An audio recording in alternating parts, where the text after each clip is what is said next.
Hi, welcome to my workshop. My name's Darren, and today we're going to talk about Japanese saws, or nokogiri. We'll go over how to pronounce the names so you can ask for the saw you're looking for, what each saw is used for, and why you might want to choose a Japanese saw over a Western saw in the first place. In fact, let's start there. Japanese saws, or nokogiri, have a few advantages over Western saws.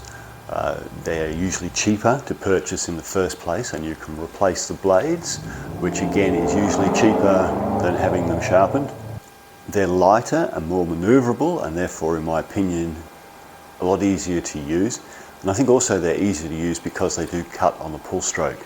And I think these three factors combined make them much quicker to learn and much quicker to master. And hand saws in general have some advantages over machines and hand power tools in that they're quieter, lighter, can fit into a lot smaller places quite often, like for example the keyhole saw. You can get a small keyhole saw in your hand and get it into places you would not get a reciprocating saw, for example. And so sometimes you might want to just do an unusual cut that it is, again, quicker to just pick up a hand saw and just go for it than it is to make a jig or set it up on the table saw. Okay, so what are the main types of Japanese hand saws that you'll come across? Let's start with the one Japanese saw I don't own, and we'll get to why I don't feel I need one in a little bit. But that's the kataba, pronounced kataba, and that means cuts one side. And yeah, as the name suggests, it's a one-sided blade, but unlike the Dozuki, it doesn't have a rigid back on it. Alright, now let's move on to the Japanese saws I do own, and the ones I can tell you a little bit more about. The first Japanese saw I ever bought was a Dozuki. This Dozuki right here, in fact. And now normally when I reach for a hand saw, it is a Dozuki. This one here is getting a little bit old, and it is actually starting to dull.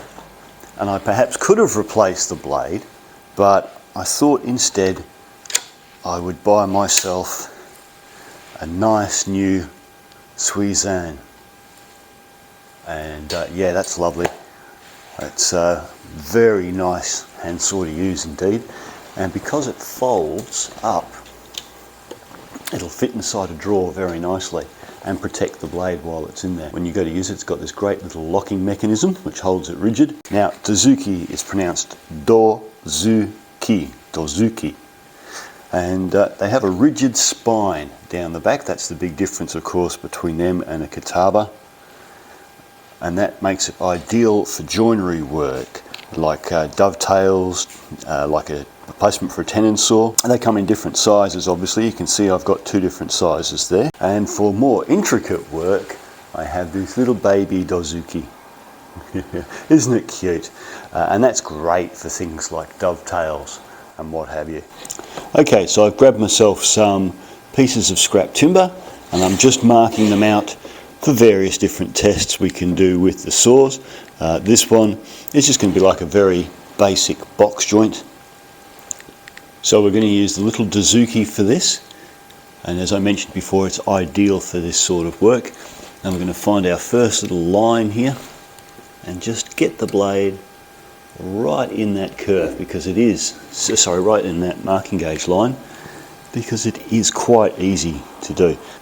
Another way to ensure you're cutting straight is to look at the reflection in the blade. You can see we've got timber one side, and you can see the reflection of the timber in the other. And I'm going to exaggerate this to make it obvious, but you can see as we go off from the angle, you can see the two pieces of wood don't look lined up, and as we bring it round flush, there we go, they do. I've got it still tilted on too much of an angle, but here we go. And that's a great way of checking that you're going the right way the whole time.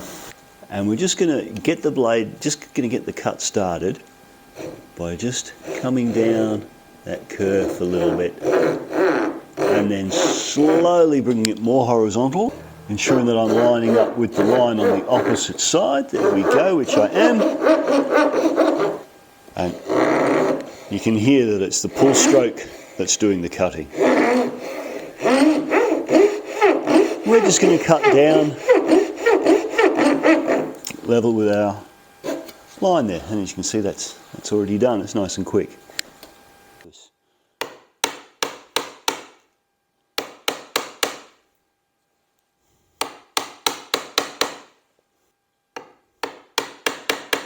A great way to cut a joint.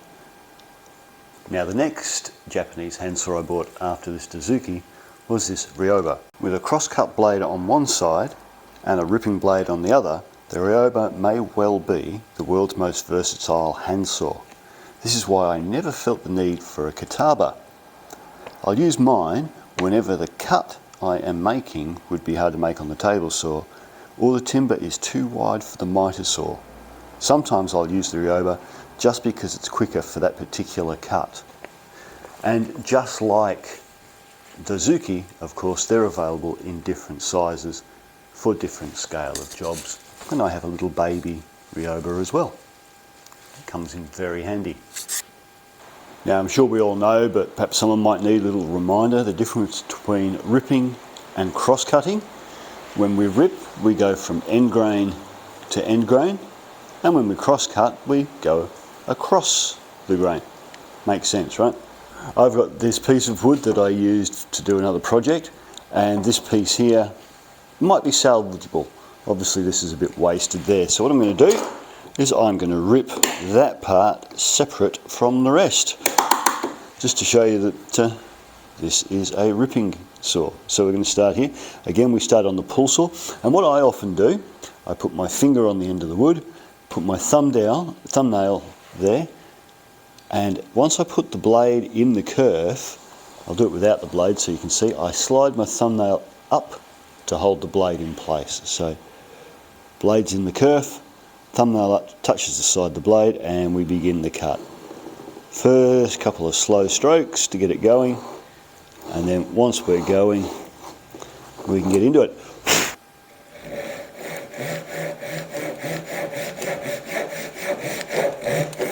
By switching the cutting to this end of the board, I'm able to cut on a downward stroke, so to speak, which holds the wood against the bench better and stops it from vibrating around. It makes it a lot easier to cut. The reason I started there was to give me somewhere to line it up with, to keep it as a straight cut. But once you get a decent bit at that end that you can reference, come back to this end.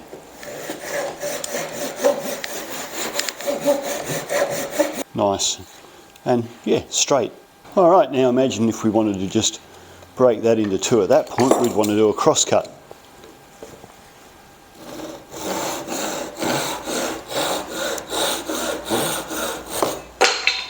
And it really shines at the cross cuts. Look at how quick that was.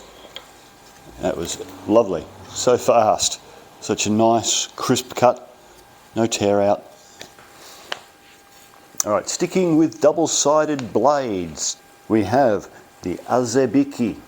Azabiki, a double-edged saw with a rounded blade which allows it to start cuts mid-board.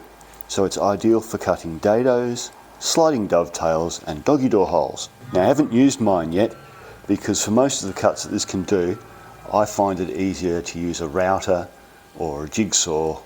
So we'll give it a go today though. That's what we're here for. Why do I have it, you ask? Well, it came in a set with these other saws, including this Azabiki, meaning turning cut. And it's the equivalent to a Western keyhole saw, very much so in fact. And it's designed to make small cuts in tight spaces or large radius cuts. It's a great substitute for a jigsaw for certain cuts. I usually start by drilling a hole, sticking this through the hole, and then obviously making the cut. So the first thing we've got to do, of course, is hold this in place, but I wouldn't mind using something as a fence.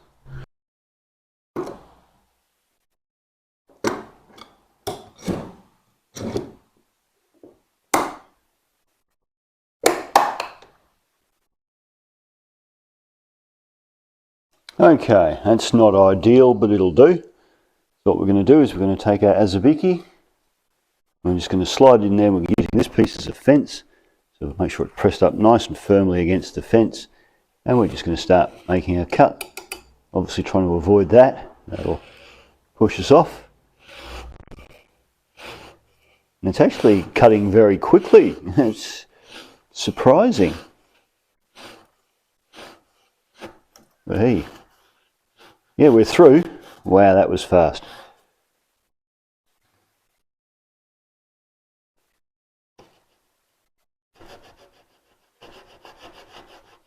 So you can see if this was a dado, of course, we could go along the wood there and score both sides of our dado down and chisel out the rest. There we go. Now we're set. There's a great thing about a hand tool is you get feedback. You can feel what you're doing, and I could feel when I was coming through this, and so hardly even scratch the top of this. That's amazing. Okay, and so now we can take my Azabiki and tidy it up the rest of the way. Let's pop that in there.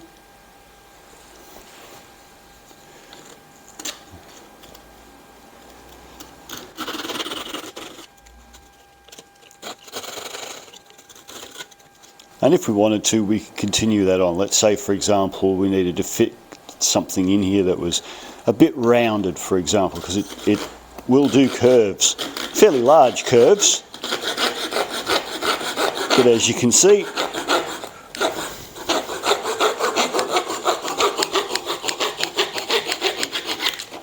great for cutting internal curves.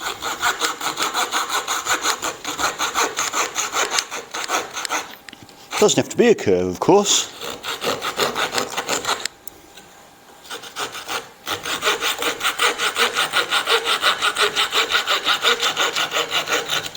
Now you're not going to get the same fine cut you'd get off a Dozuki, but it is extremely manoeuvrable, as you can see. So if you had something really weird you had to cut out, this might well be the tool to do it. And last, but by certainly no means least, this is called a Cougar Hiki. And while it may look similar to Ryoba, it's got a different purpose. The Cougar Hiki is a flush cutting saw for trimming plugs, dowels, fingers, pins and tails. Right, this piece of wood is a scrap now, so it doesn't really matter. But typically what I would do on a project is I would take something like an old business card, lay the saw down on there. Sometimes I'll even make a little hole in the card and approach it that way. Now the reason for that is that just stops the blade from rubbing against the wood. That said, the blades are set inwards, not outwards, so they shouldn't really be scratching the wood anyway. And so for this demo, we'll give the card a miss and we'll just give it a go. Now what is that made of? It might actually be a hardwood, so we're going to use the hardwood edge.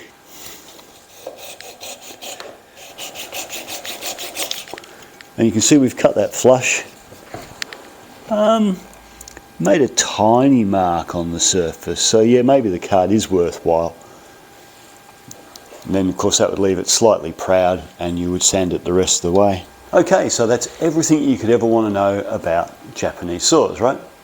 Well, I think this will be enough to get you out there and buy a Japanese saw that suits your needs. Now, if you're only going to buy one, what would I recommend? Definitely a Dozuki, because it's the sort of thing you will use for the finer, more intricate work. You've probably got a table saw, you've probably got a compound miter saw, so for everything else, Dozuki. If you can afford to buy more, then a Cougar Hiki is indispensable. It really is for flush cutting. I've used it a lot.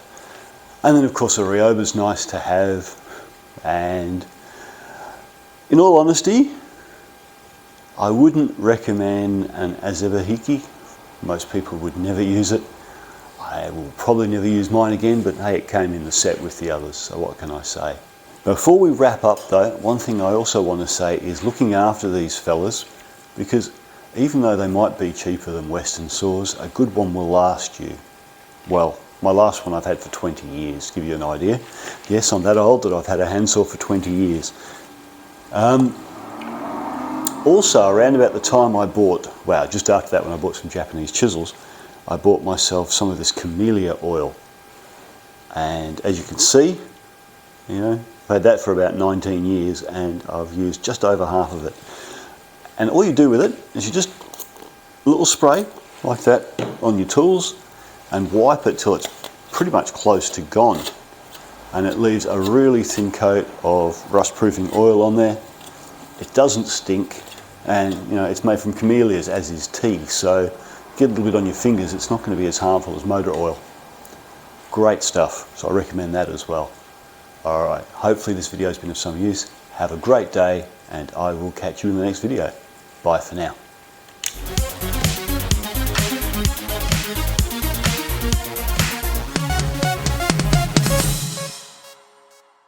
I actually wrote a script. I'm not going to be able to use it because there's a bright light right next to the camera, and when I look away from the light and down at the script, all I see is dots. So forgive me while I wing it.